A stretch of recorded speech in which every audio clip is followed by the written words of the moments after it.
Hi everybody. This video is for the original research group. This week we are going to be working on your CPHS application. The first thing that you need to do, you're already doing it, is watch this video. Next, what you need to do is go back and take a look at the feedback I provided you on your methods section. Most of you are on the right track, but everybody has a few areas that they're going to need to further develop, whether it be the participants or your procedures or additional instrumentation. So if you'd like to talk this week, I think it'd be really helpful if I had a phone conversation with each of you, just so we're all on the same page as we move forward for your CPHS application. Once you've taken a look at the feedback and then hopefully we've had a conversation, make sure you review all of the materials that have been provided here on Canvas. There's a CPHS handbook for 2010. We have the Committee for the Protection of Human Subjects. This is a fact sheet, so hopefully it'll answer any questions that you might have. There's a cheat sheet to determine if you have an exempt, expedited, or full board review project. One of you may have a full board review project at this point. We'll talk. Everybody else that I believe is going to be expedited, but make sure you look through the cheat sheet so that you can best determine what type of application you have. Once you've reviewed all these materials, you're going to click the, sorry, my dog is snoozing. Leonidas, that's better, Bubba. That way he's not snoozing during a conversation. Anyway, so what you'll do is once you've reviewed all the materials, you'll take a look at this CPHS expedited approval application. And let me pull that right up for you. Okay. So for this application, I'm going to kind of go through step by step everything that you need to be filling in when you do this. So first we have today's date. You are the principal investigator, your contact information.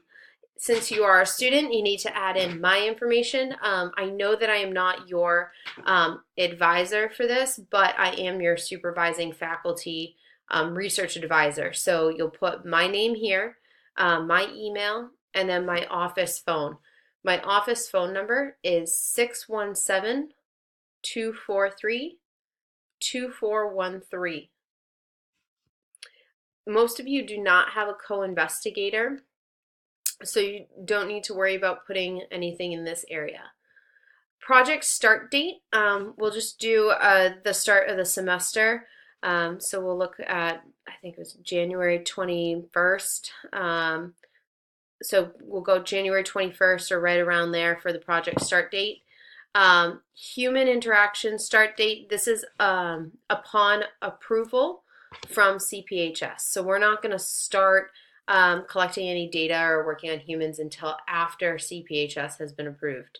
And then the project end date, I like to go a full year out just in case something were to happen. So let's go with February 1 of 2019 for the project end date, just so that there's a little bit of a buffer. Your new project review categories. So what you need to do is actually look in the CPHS manual, and then what you can do is in this drop-down menu, you're going to have to select which category your project falls under. Most of you, we are not working with pregnant women. There's no prisoners. One of you is considering working with minors. So we'll have to have a conversation around that, but make sure you just choose what's appropriate for you. I don't think anybody has their project funded. If this changes, you please let me know first so that we can have a discussion around this before we move forward with the project. The next part is more of what you're going to type into the form. So all of this needs to be in layperson terms written so that CPHS can understand what you're talking about. So if you use any heavy scientific jargon in your methods section, you might have to break it down in a way that is comprehensible to a layperson. So the first thing you're going to do is write a rationale for your project. This is actually going to involve you using some of the literature that you cited last semester to help support why you're doing this. This really should be about a paragraph, maybe two at most, and you're looking to make sure that you have 4 to 5 key citations within this. This is not a full-blown introduction, it's just a basic rationale. Next is your methodology. Now, for the most part, you should be able to cut and paste your updated methodology right into this section. Make sure that it is put into layman's terms if there is anything that might be a little bit confusing. And you need to add in the recruitment strategies. A lot of you didn't have that in your participants section. So make sure you're explaining how you're actually going to reach out to these individuals. And then that's pretty much, you should be pretty covered with the methodology. Participant data. So this is going to be your participant section of your methods, but you may have to add in additional information that you may not have originally covered in your participants section of the methods. Specifically, the amount of time it's going to take them to complete the study. I usually like to round up to the nearest hour. So if it's 15 minutes, you put an hour. This is erring on the side of caution just in case your participants, something goes on and there's a little lag time. It means that you're being completely thorough and transparent with them. And you're predicting that possibly things may not go smoothly and you're building in a little bit of wiggle room for that. Your inclusion and exclusion criteria are important. Some of you had notes that you need to expand on those things, so make sure you do so for this portion. Procedures for vulnerable populations.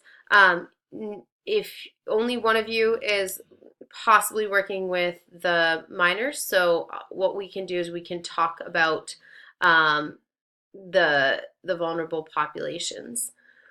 Risks and benefits. Every study has risks and every study has benefits. Risks sometimes are emotional discomfort. Sometimes a risk is delayed onset muscle soreness. Sometimes it's a risk of mild injury based on the method of data collection. Whatever it is, you need to be very clear of what the risks are associated with your project.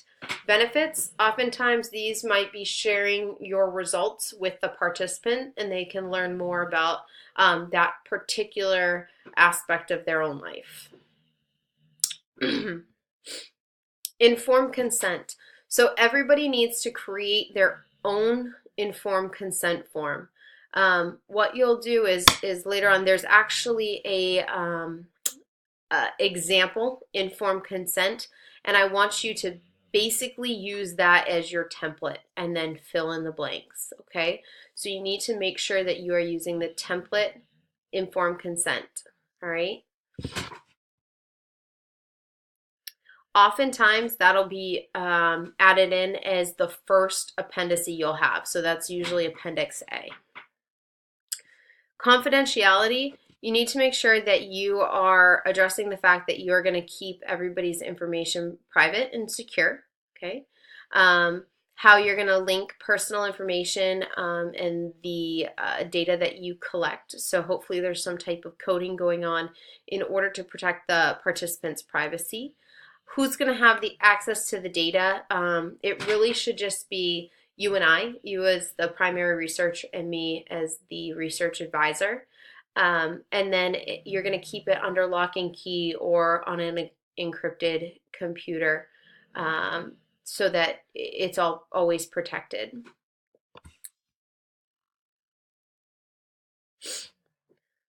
Any supporting materials. So this includes your informed consent.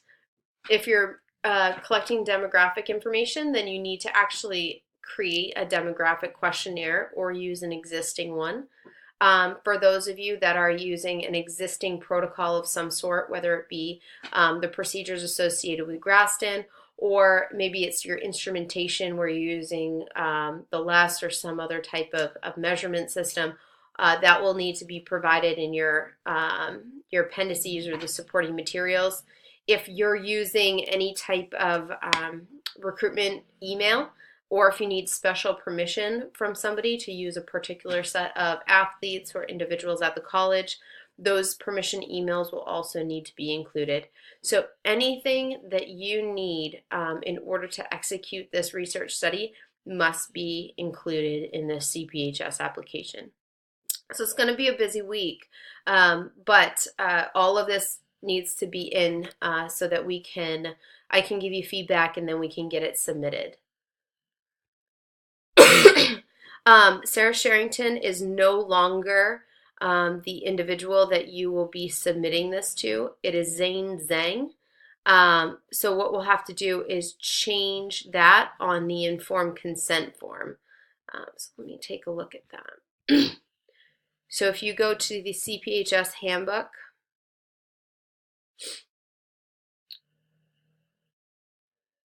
I'll just download it separately. We'll take a quick look.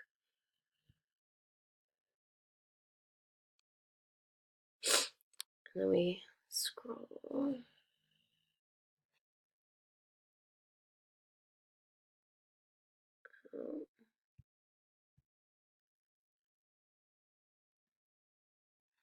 Okay, so these are the different categories that you'll select, so make sure you go through and read those. Okay, guideline, we're going to have a written informed consent, and here's the generic consent form that you're going to be using as your template, okay? So I want you to use this as your template, all right? This is one of the few times that you can copy verbatim. That's because the college has looked at this and it's a legally standing document, all right? So make sure that you basically copy and you put in your own information. So the investigator's name, and then this is the college's address. Don't just write consent form, make sure you put in the title of your research project, okay? And then right here in italics is basically the prompt that you will fill in the blanks for, okay? You make sure you put in your contact information so that they can contact you if they have questions about the study. They shouldn't be contacting me if they have questions about your study in the beginning. But you'll end up listing me towards the end. You'll put the purpose of the research. Again, all of this needs to be in layperson's terms so that anybody in any major, in any program can understand what you're talking about. Okay.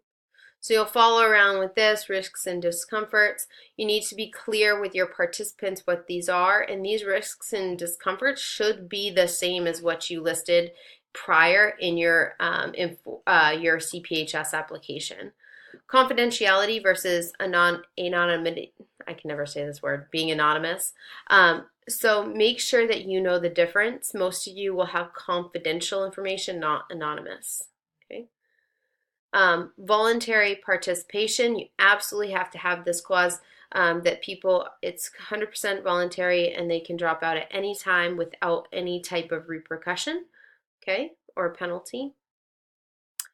The rights of the participant. This is where you're actually going to provide Zane's information. And what I can do, hold on, let me see if I can, I'll post Zane's information on Canvas for you guys, but it's Zane Zhang, and I'll give you his email and his contact number, right? You need to make sure you can include all the signature lines as well. We need a signature for the participants, right? And then if you're doing any type of videotaping or audio taping, you also need this generic tape consent form. So you'll do the same thing and use the generic form for your study. Okay, all right. So in a nutshell, that's what you guys are going to be working on this week. Turn it in by Sunday evening so that I can take a look at it and give you some quality feedback. The sooner we get these applications to a point where they're solid and we're ready to move forward, then we can submit them to Zane. And then hopefully from there you'll get an approval and then you can start collecting data. But remember, no data collection until we get CPHS approval. If you guys have any questions, email me, and if you want to set up a time to chat, again, email me and we can talk about your projects. Have a great week.